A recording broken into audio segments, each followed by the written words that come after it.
Hey everybody, welcome back to My Physical World. Today we are talking about ArcGIS Pro, continuing our discussion and learning some things about it. Today we're going to be talking about a few topics. I'm going to show you how to bring in a simple base map in the background. All right. And we are also going to look at some digital surface models and some digital elevation models for a particular event. And then we are going to learn how to bring in Landsat imagery or even Sentinel, but I'm going to be using Landsat for looking at different types of analysis for the particular event that we're talking about. And we're going to be talking about an event that happened in 1958. Matter of fact, this is July 6th, 2022. And the anniversary of this event is in 3 days, July 9th. But before we begin, let me do some housekeeping here. First of all, if you like this video, like the content, please subscribe. Hit the notification bell for upcoming videos. Share this with your colleagues. And if you feel inclined to support me, you can buymeacoffee.com/myphysicalworld, or you can go to My Physical World's Patreon page. You guys have been fantastic in supporting me, and I'm truly blessed, and I thank you guys. I know a lot of you come here from Microsoft Flight Simulator scenery creation and Blender, and some of you come for the GIS stuff. So, yeah, that's where we are. Another note is there's a lot of activity I'm seeing on a lot of the GIS Facebook groups and things like that. And they're asking for help on solving their cracked software. My Physical World doesn't condone using cracked software whatsoever. I use ArcGIS Pro from esri.com, and I am proud to purchase that license. I do not get kickbacks from ESRI for any of my ArcGIS Pro videos. This is for you guys in the community. I have been doing GIS for almost 40 years now, and I've used ArcGIS, I've used QGIS, I've used them all, really. Grass, you name it, I've used it. So, if you want to use ArcGIS Map and ArcGIS Pro, and you're not using it for commercial uses, you want to use it to learn, do your own research, that kind of stuff, you can purchase a personal license of ArcGIS Pro from esri.com for $100 a year. Okay? When you're talking about the technology that you're going to be using, $100 a year is a steal. Okay? But please do not pirate ArcMap. You won't be able to pirate ArcGIS Pro because the authentication is totally different. But don't be using cracked software. It's illegal. That's taking money out of other people's pockets. Okay? They have to feed their families. So purchase the software. Helps us support the people that create the software. If you can't afford ArcGIS, use QGIS. It's open source and it's free. and it's a great software suite. I have nothing against QGIS. All right. ArcGIS Pro is a lot more advanced. It's a lot more user friendly. And that is my main focus of GIS software is ArcGIS Pro. So anyway, all of that out of the way. What are we talking about today? In 1958, July 9th, 1958, an event happened in Lower Alaska that is almost unprecedented in modern day. There was an earthquake along the Fairweather Fault, which is a strike-slip fault, meaning two parts of a plate or two plates slide side by side, just like this. Just like the San Andreas Fault that runs through most of California. They move laterally against each other. All right. The Fairweather Fault / Queen Charlotte Fault is a strike-slip fault. And in 1958, they experienced in this particular area, you actually see it on the screen, where there was a somewhere between a 7.8 and an 8.3 magnitude earthquake. The earthquake itself wasn't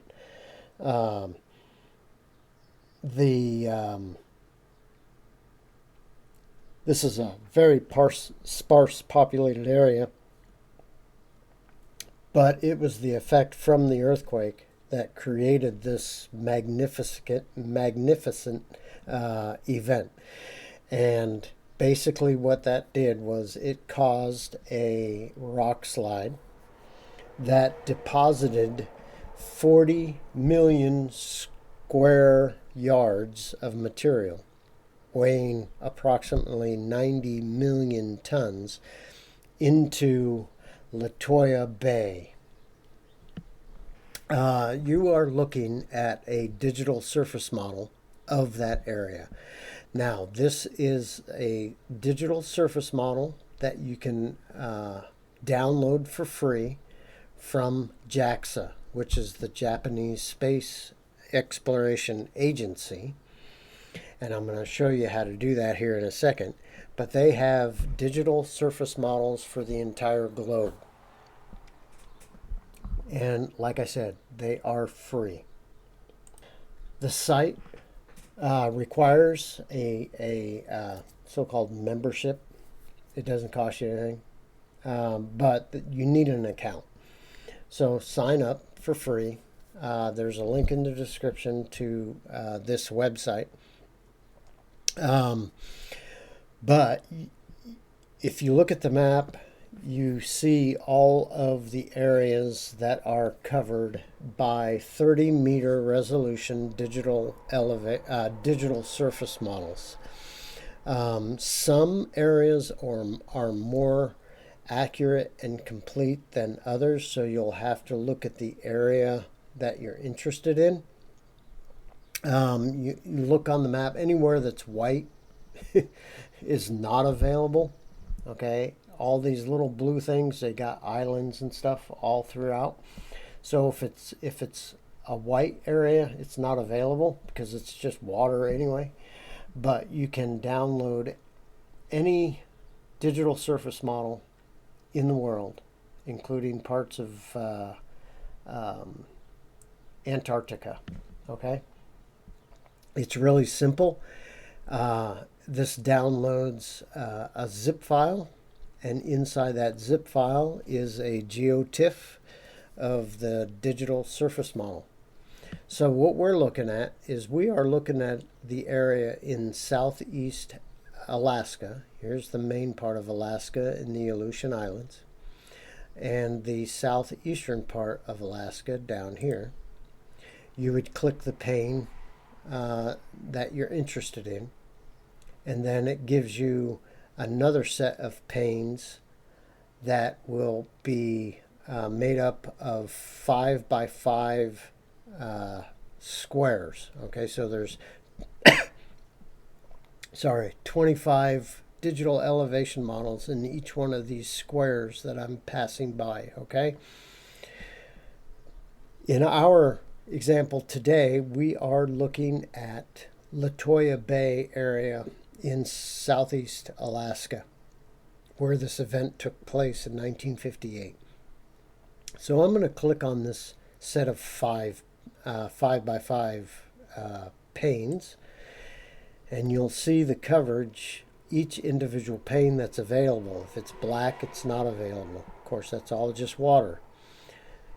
And if I want this particular pane right here, which includes Lituya Bay, I would click that, and you have the download for that particular pane. And it gives you the latitude and longitude. Doesn't matter in the world where it is. It will give you a name with the latitude and longitude of the controlling corner of that image. All right. So this would be the panel that I would want. There's Lituya Bay. There's Cenotaph Island in the middle. And I would simply hit the download and I get a zip file. And then I use 7-zip or PK-unzip or any other extraction software to extract the GeoTIFF from that file. You guys understand that? I'm sure you do. That us GIS people know how to unzip files, right? So that's digital surface models from JAXA, and there's a link in the description to download that. So that's what we're looking at here. We are looking at the 30 meter digital surface model. In this particular case, this is a remote area far north. The quality of the digital surface model is probably not as good as a lot of areas on the Earth's surface. In the United States, Europe, Africa, I mean, these digital surface models are absolutely gorgeous. But there is missing data in this particular one, I can tell. Okay, so here we're looking at Lituya Bay, and that data set, there is a missing peninsula right here at the end, at the opening inlet to the bay. There's a peninsula that runs across here, and it's just a few feet above sea level. That's probably why it's missing for some reason. And then over here, it's not getting the ice shelf that exists here. Okay, I'm not sure when this was actually recorded, but most of this data comes from the space shuttle project that was back in the early 2000s. Okay, so I don't know why the returns for the ice shelf that sits here are lacking. So anyway, but for what we're doing, it gives us an idea of the topography of the area. And the main thing that I want you to see for this in the digital surface model is the area that was affected by the Rockslide, because it does show up very nicely. If I turn the digital surface model off, let's turn that off. And this is the hill shade that I created from that DSM. In ArcGIS Pro, you can easily get a satellite background or base map. So with your map created, go to base map and just simply download a image. All right, you can use OpenStreetMap, terrains with labels, other street maps, other types of data sets that you can use as a reference. I'm simply going to click on Imagery Hybrid, which gives me the satellite image plus labels. All right, so we got Fish Lake right there, and we got Krillin Lake down here. All right, and that adds to your project the world imagery, and at the top should be the labels, the hybrid reference layer, which gives me the labels. So as I zoom in, I get more labels. Not as detailed as Google Map, but enough to give you some reference in your project. So in Lituya Bay, notice there is the peninsula that sticks out, okay?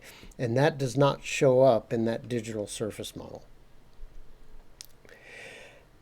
The Fairweather Fault, the strike-slip fault that caused the earthquake in 1958, runs right down this valley, right here, right down this valley, and then fractures off. One comes down this way, and another one goes off of this way.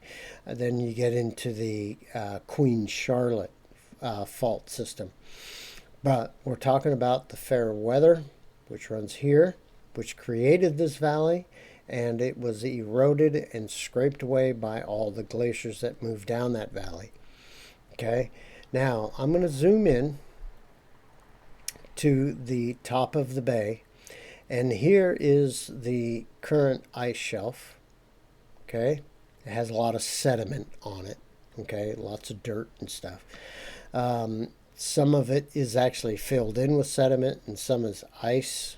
All right, but if you notice right here, this gigantic area, this is the Rockslide failure zone of 1958. This was 40 million square yards of debris that fell into the bay. The bay is 722 feet deep, average. Also, you can look at the aerial image and you see there's some other scars from other failures. There's a couple here, and then there's a couple over here. This area is prone to these major rock slides.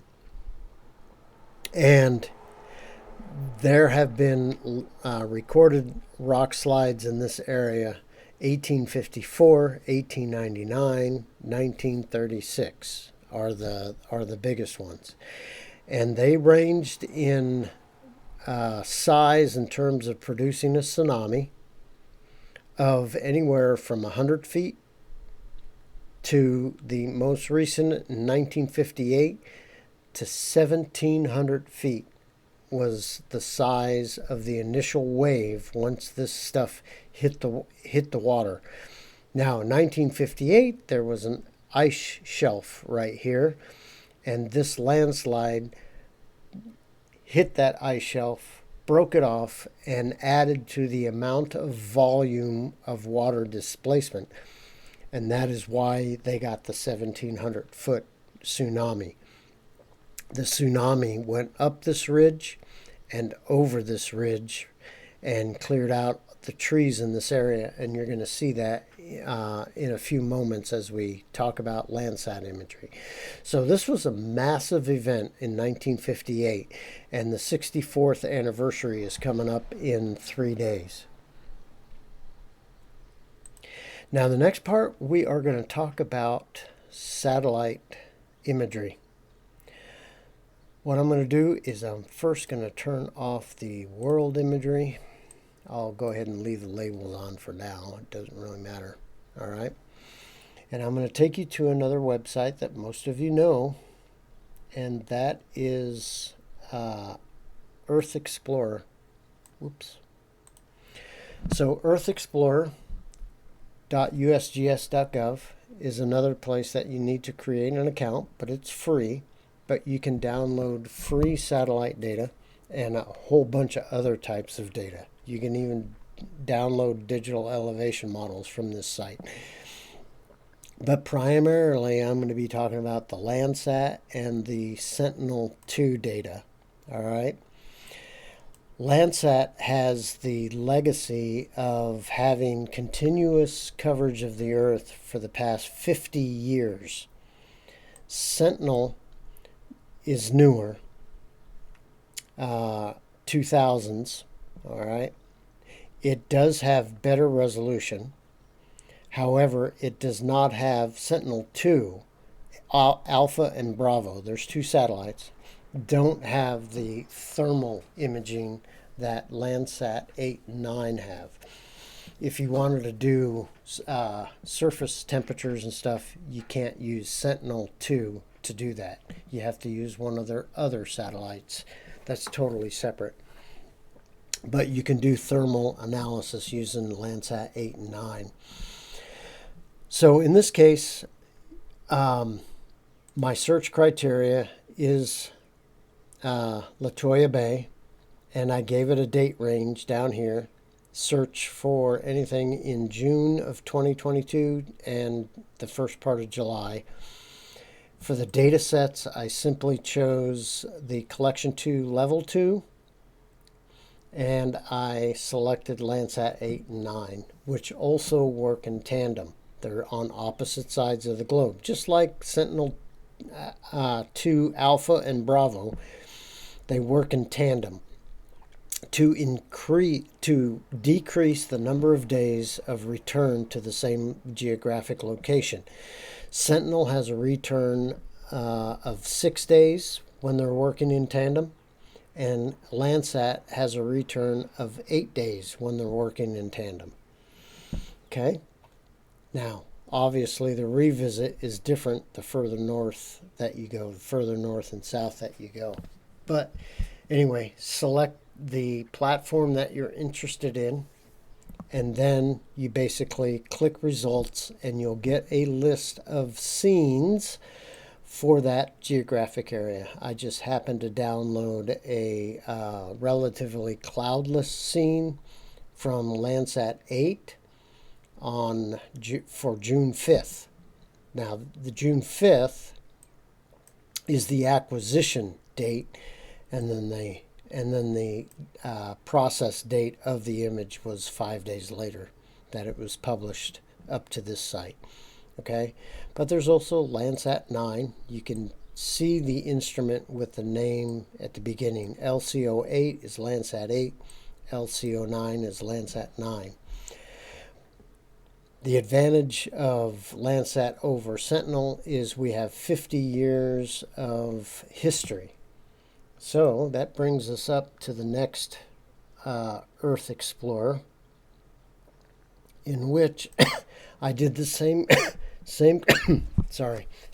of search, same geographic location,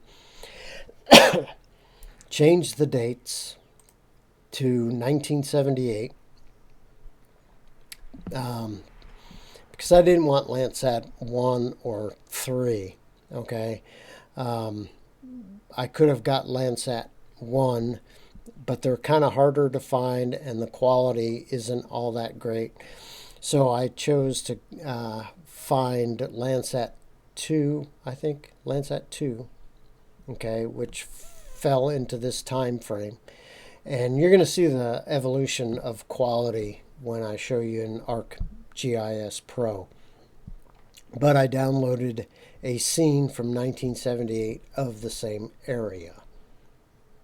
So you just download it, creates a tar file or a zip file that you just use your extraction software to unpack it and put it into your work directory wherever you're working. We're going to load the Landsat image into our ArcGIS Pro session. You're simply going to go to Add Data, and wherever you extracted that data, your bands, your geotiffs, are going to be in. So if you see, in this case, for Landsat 8, I got band 1, 2 through 7. Okay? So you're simply going to choose the bands that you want, and in this case, I'm going to hit the control, and I am going to do bands 2 through 7. I don't need band 1. Band 1 is aerosols, and we're not doing an aerosol study in this case. So I'm just going to hit OK and add those bands to our project. The bands are all black and white individually, because we have not mapped them to a a specific color channel. Okay. Now, all of these mean something. Band 7 and 6 are shortwave radiation, infrared. Band 5 is near infrared. Band 4 is visible red. Band 3 is visible red, green, blue. Visible green. And band 2 is visible blue. You need to understand that because how you choose them to create your composites dictates what band gets mapped to what visible light range. Okay, now we can see with our naked eye red, green, and blue. Okay, so if I wanted to create a natural color image, I would use bands 4, 3, and 2, red, green, and blue. And how you do that is in the geoprocessing tools. If you want to learn how to get there, you go to Analysis Tools, and it brings up the geoprocessing tools. And in our case, you would just type in Composite Bands, which I already have. That's why it shows up in my list. Click Composite Bands. And then you choose the bands that you want to combine into one image, but separated out on their RGB channels. So if I want visible light, I'm going to take the red band and map that to the red channel. I want the green band mapped to the green channel, and I want the blue band map to the blue channel, and then I give it a useful name. So we'll call this B432 for the bands that we chose, and then I hit run. This might take a few seconds, so I'll pause. That took about 15 seconds. All right, but you notice it looks just like a Google Earth satellite image. All right, now the resolution isn't as great because the resolution is 30 meters, but you get the natural colors. All right, so we're looking at Lituya Bay. We see the glaciers coming off each side. We see some water over here. We see the snow and the ice in the Fairweather Range Mountains. Okay, and you see the browns and stuff of dirt. I'm not going to be talking about correcting for sun angle and top of atmosphere corrections and all that kind of stuff. We'll talk about that in another video, but I just created a visible light image based off of these individual Landsat bands, 4, 3, and 2. But you can see what it would look like if we were in the International Space Station. Okay, so if we zoom in, you can see the scarred area from the last large rock slide. You see some scars from some of the other areas as well. Resolution isn't that great, but that's okay. Now, there's a term that's called the trim line, and that is the trees that were knocked down by the initial tsunami after the rock fall. If you'll look right here, you'll see a lighter color. It's hard to see on the screen the way it is, but this is newer growth trees over the past 64 years. This was laid waste in 1958. And then there's some subtle changes along the coast, like right down here and here, that were inundated. And then this island, other than this little round part right here, was completely inundated, with the exception of the tallest part, which is like 170 feet above sea level. In the current image, we see that there is some regrowth of the ice shelf and some meltwater channels coming across it. All right, that will come into play when I show you the history of Landsat. All right, now we're going to create another band combination. And that band combination is going to be using the shortwave infrared band 7, 6, and 4. So we're going to minimize this. If you want to know good band combinations, go to Landsat Program's website, or just type in your search Landsat band combinations, and Landsat program will have a link. So you can see what band combinations to use for particular types of analysis. But we are going to create a band combination of 7, 6, and 4. So I'm going to do Composite Bands. I'm going to choose band 7 for the red, band 6 for the green, and band 4 for the blue.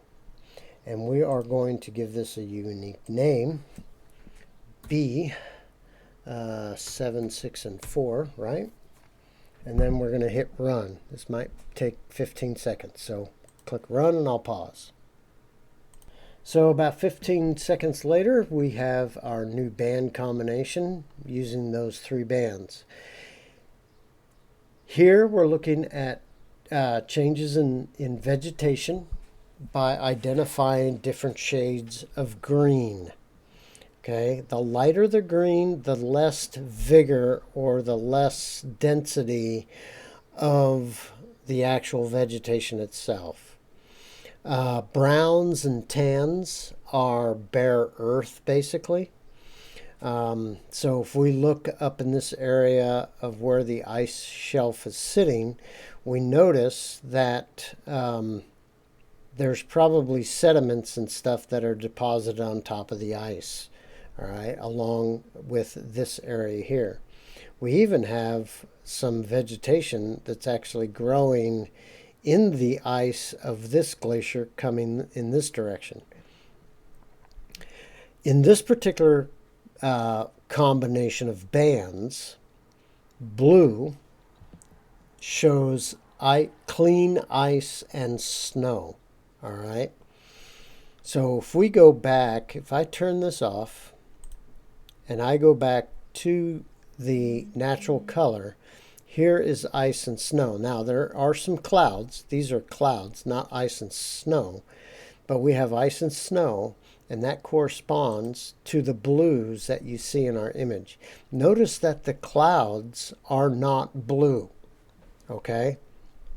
So this combination is great for doing, for monitoring any change in climate that is affecting ice and snow. If you'll notice, with the glacier coming down, we have a couple streaks that are blue because that's clear, clean ice. It's probably newer and moving faster, and it's not picking up as much till or debris as it goes along. But if you look at the shelf, it's kind of dirty in a way, so there's a lot of sediments in there. But we can easily make out the meltwater channel that's going through that ice. If I turn it off, it's subtle in the natural color, right? Okay? And we can see the clean ice right here and here. We can see that quite clearly in this image. And again, clouds don't show up blue in that color combination. Okay? Blue is ice and snow, and urban areas as well. Okay? Now, let's come down here, and we are going to go back in time, and I have a Landsat 2 image. So I'm going to turn this layer off, and I'm going to turn off this layer 3 because we don't need band 3 by itself. And I'm going to turn on Landsat 2 image that's from 1978. Now, the quality of Landsat back then was a lot worse. Plus, the age of the instrument, we get some artifacts here. This band right here, this band of pixels, is shifted to the east. That's why they don't line up. So this patch right here is supposed to be right here. All right, and then this blue patch right here is actually supposed to be right here. So there's some artifacting in the older Landsat data, but you can still do some visual inspection of change detection. This particular image is not a band composite like I did up here. This is a pre-made one with bands 7, 6, and 4. So it's the same as the one that we created. So we're looking at the greens. If you'll notice, we have darker greens up here, and then right along the coast we have lighter greens. And we see the inundation area of the tsunami that was caused by the Rockslide. And down here we can kind of see some subtleness. Some other changes is the ice shelf itself. Notice that underneath the Rockslide area, even 20 years after the event, this ice shelf isn't there. Okay, it never regenerated itself even 20 years after the event. All of this ice was distributed down through the actual bay itself. Another thing that I want you to see is the peninsula at the end. The opening to the inlet is 33 feet deep. Okay, the island, the peninsula itself is just a few feet above sea level. So this area has had a lot of rock falls, and this poor peninsula down at the end has a hard time regenerating the growth of vegetation on it because it keeps getting attacked by tsunamis, right? That's why you don't see any greens here. Okay, so you have almost bare ground in 1978. Now let's compare that with 2022. We have better resolution, better quality of the image to make out the difference, the subtle differences in vegetation. Here's our lighter greens showing newer vegetation than right here, okay? And we also see the inundation down here where this was stripped of trees in 1958. But we're starting to get some growth because it's been 64 years since the last rock fall. So this little peninsula has had a break for the past 64 years and has had a chance to rejuvenate. Okay? So that's using Landsat imagery to study the effects of geologic events. If we look at the scarred area, there's no vegetation in still a lot of it because of the steep slope now. But we have in the less sloped areas, we start getting some vegetation coming back down here after 64 years. Now, band combination 7, 6, and 4 is great for looking at subtleties in green for your vegetation, but there is still another band combination that's better for vegetation than this one, and that is, let me bring it up here for you. Oh, sorry, there we go. We are going to use what is known as a color infrared, or you can call this a false color infrared image as well. And that uses in Landsat 8 and 9 bands 5, 4, and 3. Now, any Landsat prior to 8, you add a number to each, you subtract a number from each one of these, okay? So shortwave, near infrared in Landsat 7 was actually band 4. Red was band 3, green was band 2, and blue was band 1, all right? So only these numbers correspond to Landsat 8 and 9 and above, okay? So you subtract for Landsat 7 down through 1. Okay, so anyway, we're going to create a false color or a color infrared image. So you can use red to monitor vegetation, which is easier to see with the eye. So we're going to turn off 7, 6, and 4, and we're going to go back to Composite Bands, and we're going to choose for the red. We are going to choose, what did I say they were? 5, 4, 5, 4. I forgot. Sorry. 5, 4, and 3. Sorry. I do that every once in a while. I do this stuff every day and I forget. All right, so we're going to choose band 5 for the red, the near infrared on the red channel. We're going to choose the red channel on the blue for the green channel. And oh my goodness sakes, did I forget again? 5, 4, and 3.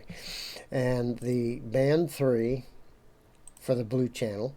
And we're going to give it a meaningful name. So we'll call this B543 and hit run. 15 seconds, we should have a map.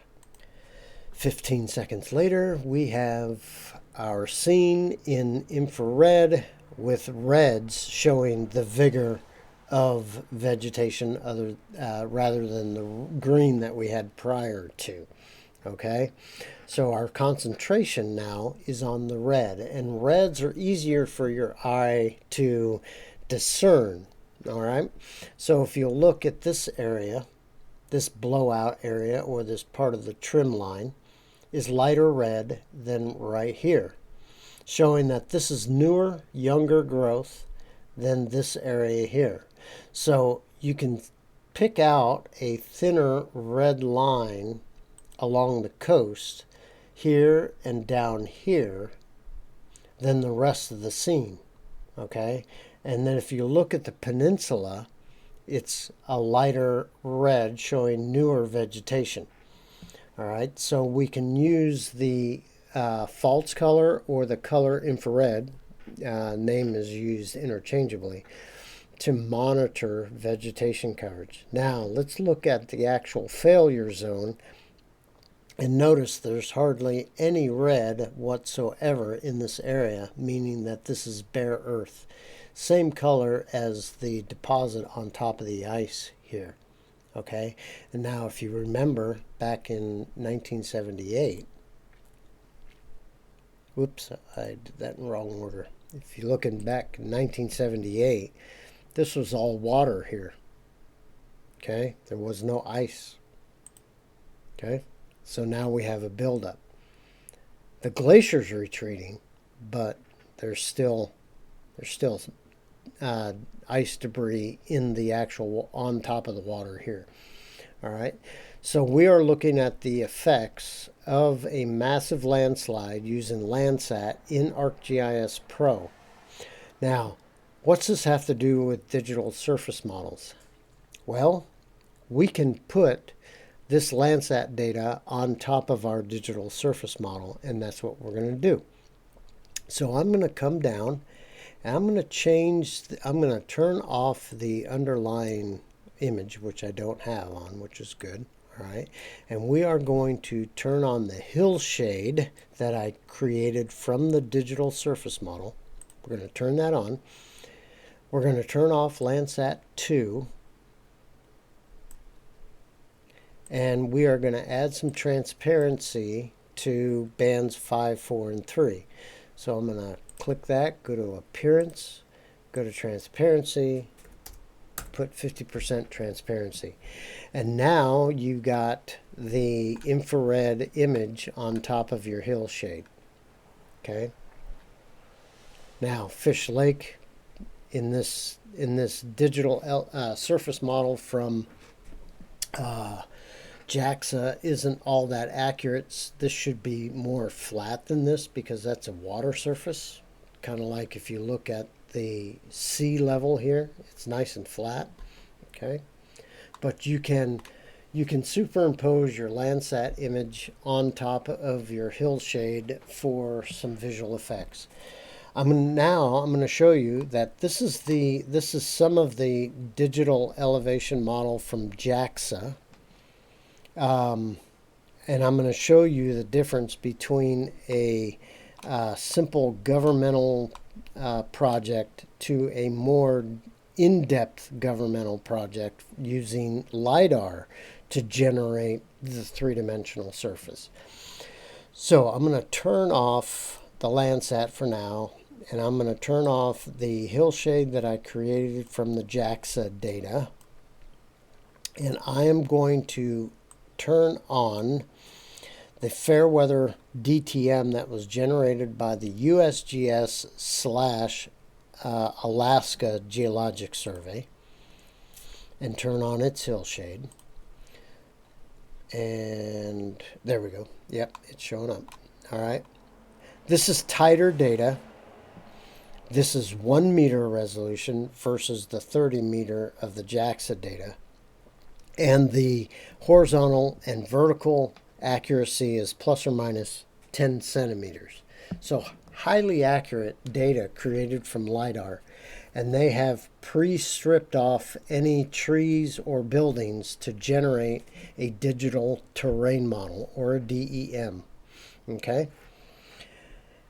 They used it to look at other effects from the 1958 earthquake.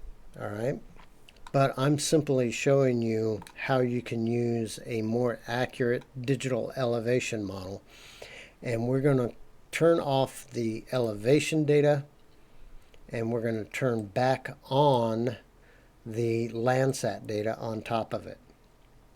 So it gives you a different look, different analysis set of tools. Now let's go to the 7, 6, and 4.